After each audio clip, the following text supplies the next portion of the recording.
పార్టీలకు అండనిచ్చింది. ఇలా కష్టకాలంలో ఒకటే చెప్పింది భారతీయ జనతా పార్టీ, కృష్ణారెడ్డిని కాంగ్రెస్ పార్టీ దూరం చేసుకోవచ్చు. ఇలాంటి నాయకులను దూరం చేసుకోవడం వల్ల వాళ్ళు నష్టపోయారు కానీ నువ్వు కాదు ఇబ్బంది జరిగింది.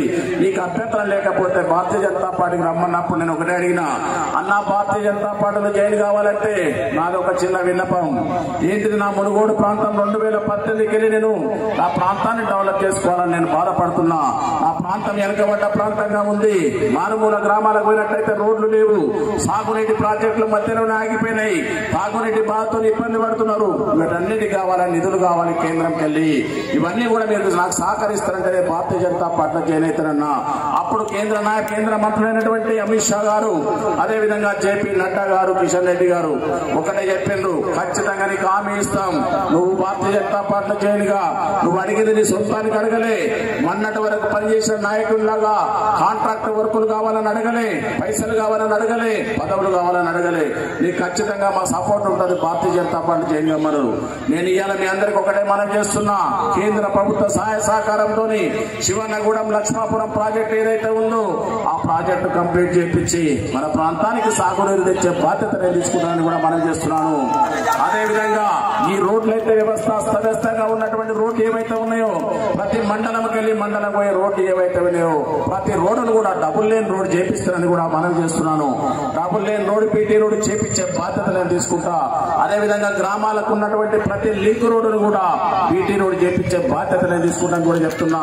ఇలా ఫ్లోరైడ్ ఏరియా అని చెప్పి బాధపడుతున్నటువంటి మన మునుగోడు కాన్సెన్స్ కి ఇలా ఏది ఊరికి కూడా కృష్ణా నీళ్లు రావట్లేదు. పేరుకు మాత్రం మిషన్ భగీరథ వచ్చిందని గొప్పలు చెప్పుకుంటారు, ఎక్కడ కూడా రావట్లేదు. ఖచ్చితంగా ప్రతి ఇంటింటికి నల్ల కనెక్షన్ ఇప్పించే కృష్ణా నీరు అందించే బాధ్యత కూడా నేను తీసుకుంటానని మనం చేస్తున్నాను. అదేవిధంగా ఇల్లు లేనటువంటి నిరుపేదలు ఉన్నట్లయితే ప్రతి ఒక్కరికి కూడా ఇల్లు జాగతో పాటు 5 లక్షల రూపాయలు ఇల్లు కట్టుకోవడానికి కూడా ఇప్పిస్తున్నానని కూడా మనం చేస్తున్నాను. అదేవిధంగా వృద్ధాప్య పింఛన్లు ఏవైతే ఉన్నాయో భార్యకు భర్తకు కూడా ఇప్పిస్తానని కూడా మనం చేస్తున్నాను. అదేవిధంగా మీకు ప్రతి ఒక్కరికి చెప్పదలుచుకుంది ఏంటంటే, ఎప్పుడు కానీ ఈ ప్రాంతంలో ఉంటున్న బిడ్డకు మాత్రమే ఈ ప్రాంతం మీద ప్రేమ ఉంటది కానీ ఎక్కడికి వెళ్ళి వచ్చిన వాళ్ళకి ఇక్కడ ఎందుకు ప్రేమ ఉంటుందో ఒకసారి ఆలోచించమంటున్నా.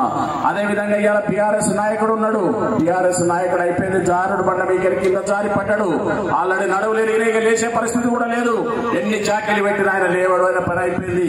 మళ్ళీ గెలుస్తున్న నమ్మకం లేదు, లేకనే చల్లబడిపోయిన ఆయన కూర్చుంటా ఆల్రెడీ.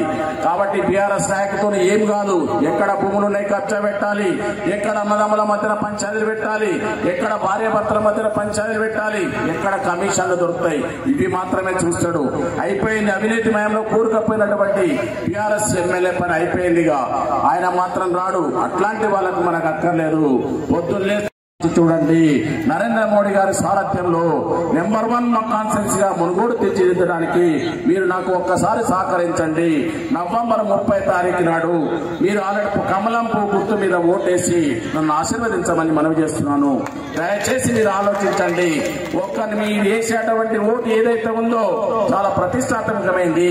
మళ్ళీ వాళ్ళకి వేసిందనుకో మొట్టు నిద్రపోయేటువంటి బీఆర్ఎస్ నాయకుడు ఈ రోజు నా అసెంబ్లీకి పోయి మైక్ పట్టుకొని, అధ్యక్ష మా ప్రాంతంలో సాగునీటి ప్రాజెక్టులు ఆగిపోయినాయి, అధ్యక్ష మా రోడ్లు బాగాలేవు, తాగునీరు లేదు అని ఎన్నడన్నా ఒక క్వశ్చన్ వేసింది అసెంబ్లీలో. మీరు ఆలోచించండి.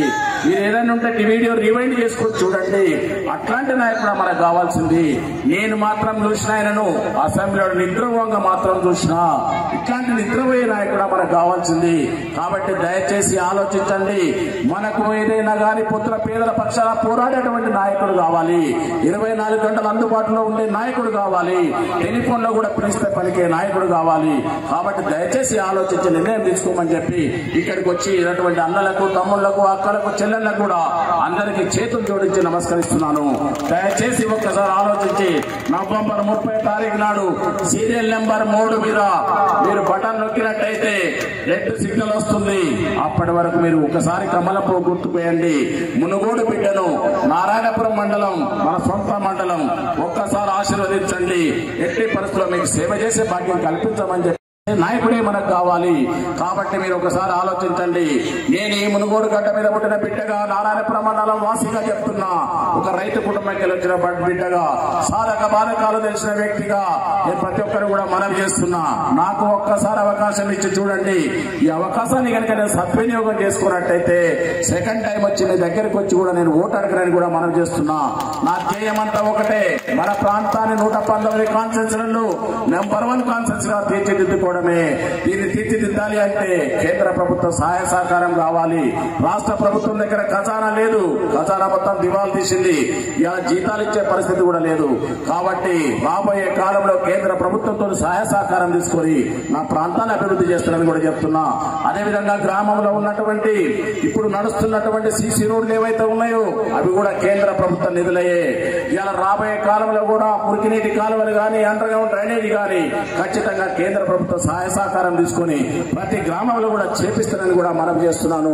మీరు ప్రతి ఒక్కరు అదేవిధంగా ఇలా భారతీయ జనతా పార్టీ అధికారంలో రాగానే ప్రతి ఇంటికి కూడా 4 సిలిండర్లు ఉచిత సిలిండర్లు ఇస్తామని కూడా మనవి చేస్తున్నాం. ఎక్స్ట్రా సిలిండర్ కావాల్సిన వాళ్ళకు కూడా 450 రూపాయలు తీసుకుని ఒక సిలిండర్ ఇస్తామని కూడా మనవి చేస్తున్నాం.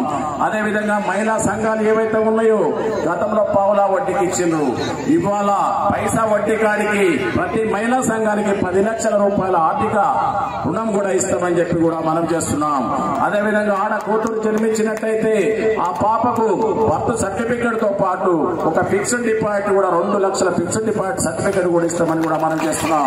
అదేవిధంగా ఉచిత విద్య, ఉచిత వైద్యం ఏదైతే ఉందో ప్రతి మండల కేంద్రంలో ఒక కేంద్రీయ విద్యాలయాన్ని స్థాపించి ఇక్కడ చదువుకునే పిల్లలకు ప్రైవేటు స్కూల్తో నాణ్యమైనటువంటి విద్యను అందించడానికి కేంద్ర ప్రభుత్వం ముందుకు వచ్చిందని కూడా మనం చేస్తున్నాం. అదేవిధంగా ఉచిత వైద్యం, అనారోగ్యానికి గురైనటువంటి వాళ్ళు ఉన్నట్టయితే ప్రతి ఒక్క కుటుంబానికి కూడా 10 లక్షల వరకు ఆర్థిక సాయం అందుతుంది. ఆయుష్మాన్ భారత్ అనేటువంటి ఒక కార్డు ఇస్తారు. ఆ కార్డును మీ దగ్గర ఉన్నటువంటి ఆధార్ కార్డు తీసుకుని మీ సేవ కేంద్రాలకు వెళ్ళండి. వెళ్ళినట్టయితే అక్కడ ఒకటి ఆయుష్మాన్ భారత్ కార్డు ఇస్తారు. ఆ కార్డు తీసుకుని మీరు ఎప్పుడైనా అనారోగ్యానికి గురైనట్టయితే ఏ పెద్ద హాస్పిటల్ తీసుకొని పోయినా 10 లక్షల వరకు మీకు ఉచిత వైద్యం అందుతుందని కూడా మనం చేస్తున్నాం. ఇవన్నీ కూడా కేంద్ర ప్రభుత్వం, మన నరేంద్ర మోడీ గారు ఇవన్నీ మన బడుగు బలహీన వర్గాలు, పేదవారి పక్షాన ఆలోచించి తీసుకున్నటువంటి నిర్ణయాలు. రాబోయే కాలంలో పిల్లలు చదువుకొని ప్రయోజకులు కావాలని చెప్పి వచ్చేటువంటి 5 సంవత్సరాల్లో 10 లక్షల ఉద్యోగాలు తెలంగాణలో ఇవ్వడానికి భారతీయ జనతా పార్టీ ముందుకు వస్తుందని కూడా చెప్తున్నా. చదువుకున్న బిడ్డలు ప్రయోజకులు కావాలి, వాళ్ళు చదువుకొని బాగుపడాలి, బాగుపడ్డట్టయితే వాళ్ళ కుటుంబం బాగుపడాలని కోరుకునే పార్టీ భారతీయ జనతా పార్టీ. కాబట్టి ప్రతి ఒక్కరు కూడా ఆలోచించండి, మార్పును కోరుకోండి, మార్పు అనేది జరగాలి. 3 పర్యాయాలు కాంగ్రెస్ కి ఇచ్చిండ్రు.